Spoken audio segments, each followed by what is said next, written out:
नमस्कार, मैं हूं विनोद कुमार और आप देख रहे हैं चंबा की आवाज़ टीवी। हम इस समय जो है वो सीएमओ चंबा डॉक्टर राजेश गुलेरी जी के साथ हैं।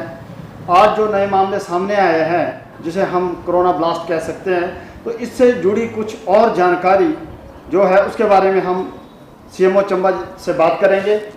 डॉक्टर साहब, हमें ये बताएं कि जो आज जो नए मामले आए हैं 43 जी, उसमें सबसे अधिक जो है वो चंबा शहर के धड़ोक से संबंधित है। तो सबसे पहले क्या अब चंबा जिला में कम्युनिटी स्प्रेड हो गया है सर? देखिए, कम्युनिटी स्प्रेड को डिफाइन करना तो इस समय पर पॉसिबल नहीं है, मगर ये ज़रूर है कि जो एक पहला व्यक्ति इस क्षेत्र का था जिनकी कोई ट्रैवल हिस्ट्री नहीं थी, मगर उनका संपर्क कुछ बाहरी व्यक्तियों से कुछ सोशल गैदरिंग में हुआ था।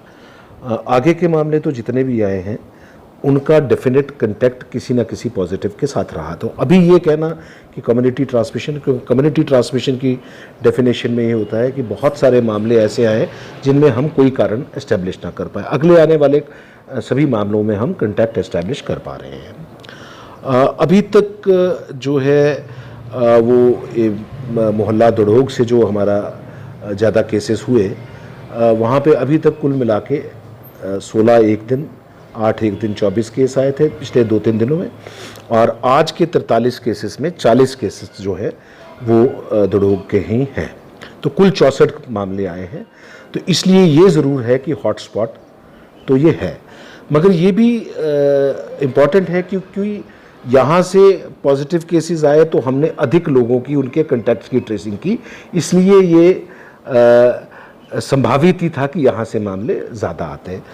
अब हमारे विभाग द्वारा, क्योंकि ये जितने मामले हैं ये शहर के बाकी हिस्सों में भी घूमे हैं, तो अब एक्टिव केस फाइंडिंग के माध्यम से हम ये पता लगने का, एक तो हम इन सभी की कंटैक्ट ट्रेसिंग करा रहे हैं कि बाहर के वार्ड्स में कितने लोगों से मिले हैं, उनकी टेस्टिंग करेंगे, और एक्टिव केस फाइंडिंग के माध्यम से हम ये जानना चाहेंगे कि कितने लोगों में कोई ऐसे इन्फ्लुएंजा लाइक इलनेस के सिम्टम्स जो हैं वो आ रहे हैं, और उन लोगों की प्रायोरिटी पर हम टेस्टिंग करेंगे। सर, अभी जो स्वास्थ्य विभाग के पास किस किस तारीख के कितने जो सैंपल हैं अभी जांच के लिए पेंडिंग है सर? अब हमारे पास देखिए 6 तारीख को जो सैंपल कलेक्ट किए गए थे उनमें से 45 सैंपल्स की रिपोर्ट आना बाकी है, जिसमें से 19 जो हैं वो यहीं के ही मोहल्ला दड़ोग के हैं और 26 हमारे समोट ब्लॉक के हैं। इसके अतिरिक्त 7 तारीख को जो सैंपल्स लिए गए थे, 202 कुल सैंपल्स लिए गए थे, उसमें से 12 सैंपल ट्रू नेट पे थे जिनकी रिपोर्ट नेगेटिव आई है। बाकी जो 190 सैंपल्स हैं वो 7 तारीख के उनकी रिपोर्ट आना बाकी है, जिसमें से 5 फॉलोअप सैंपल्स हैं। सर, ये जो सैंपल अभी जिनकी रिपोर्ट आनी बाकी है, जैसे आपने बताया, तो क्या इनमें भी कोई आशंका है कि कोई मामले सामने आ सकते हैं? देखिए, जैसे मैंने कहा कि 6 तारीख के सैंपल्स में इसी इलाके से हमारे 19 सैंपल्स पेंडिंग हैं, और जो पिछले कल के सैंपल्स हैं, 7 तारीख के जो सैंपल्स हैं, उसमें 190 सैंपल्स में से 100 के करीब सैंपल्स जो हैं वो प्राइमरी कंटैक्ट्स या कंटैक्ट्स के ही हैं।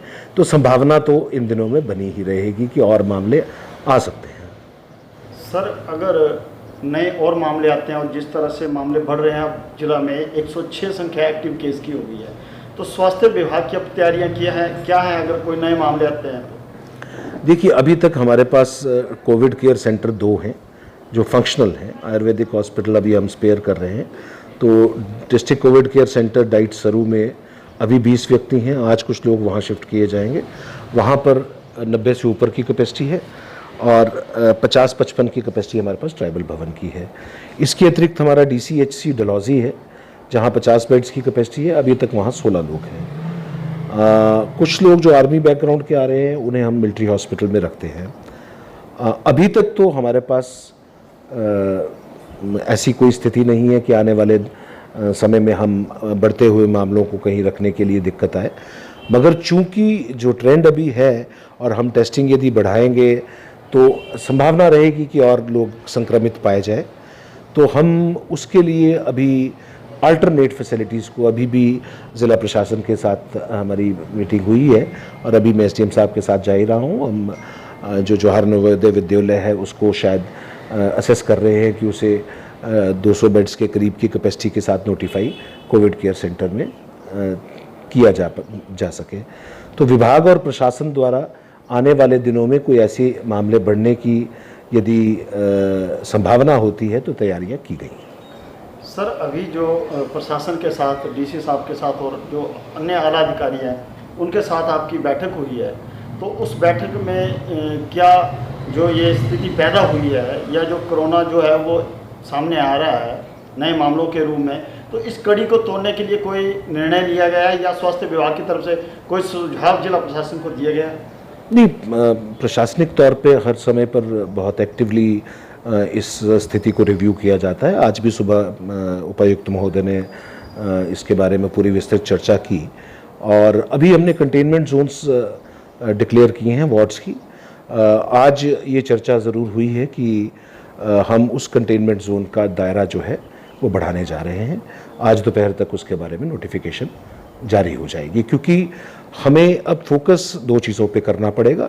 लोगों की अनावश्यक रूप से मूवमेंट कम से कम हो और हम इस दौरान एक्टिव केस फाइंडिंग से जो इन्फ्लुएंजा लाइक इलनेस वाले लोग हैं उनकी पहचान करें, उनकी टेस्टिंग करें और जो व्यक्ति पहले पॉजिटिव आए हैं उनके क्लोज कंटेक्ट्स का मायना जो या तो सेम हाउस होल्ड से हैं या जिन्होंने इकट्ठे बैठ के खाना खाया है या सिग्निफिकेंट टाइम के लिए 2 गज की दूरी में आपस में काफ़ी समय तक के लिए साथ रहे हैं। तो ये प्रक्रियाएं चलेंगी और आने वाले दिनों में हम कोशिश करेंगे कि इस चेन ऑफ ट्रांसमिशन को ब्रेक किया जा सके। सर, पिछले कल नगर के कुछ मोहल्लों का नाम आ रहा था कि वहाँ किसी तरह की कोई ऐसी गतिविधि हुई है जहाँ से जो है ये स्प्रेड हुआ है, तो क्या? नहीं, देखिए, ऐसा है कि हमारी जब कॉन्टैक्ट ट्रेसिंग की प्रक्रिया चल रही थी तो हमें ये लगा कि जो ज़्यादातर मामले पॉजिटिव आ रहे हैं उनमें एक कॉमन चीज़ ये आ रही थी कि कोई 1 या 2 सोशल गैदरिंग्स कहीं पर हुई हैं और उनका कॉमन फैक्टर ये था कि सभी पॉजिटिव जो आ रहे थे उन्होंने वहाँ पर वो सोशल गैदरिंग्स अटेंड की हैं। साइंटिफिक तौर पे ये एस्टेब्लिश करना कि स्प्रेड वहाँ से हुआ ये तो मुश्किल कार्य है, मगर चूंकि एक कॉमन सोर्स सभी का लगता है तो इसलिए हमने ये पहचान करने की कोशिश की है कि जो लोग उस गैदरिंग में शामिल हुए हैं उनकी भी हम टेस्टिंग और ट्रेसिंग करा पाए। तो अभी आप देख रहे थे चंबा की आवाज़ टीवी के साथ सीएमओ चंबा की बातचीत। हम आपके साथ फिर नई जानकारी के साथ पेश होंगे, तब तक के लिए दे इजाज़त। नमस्कार।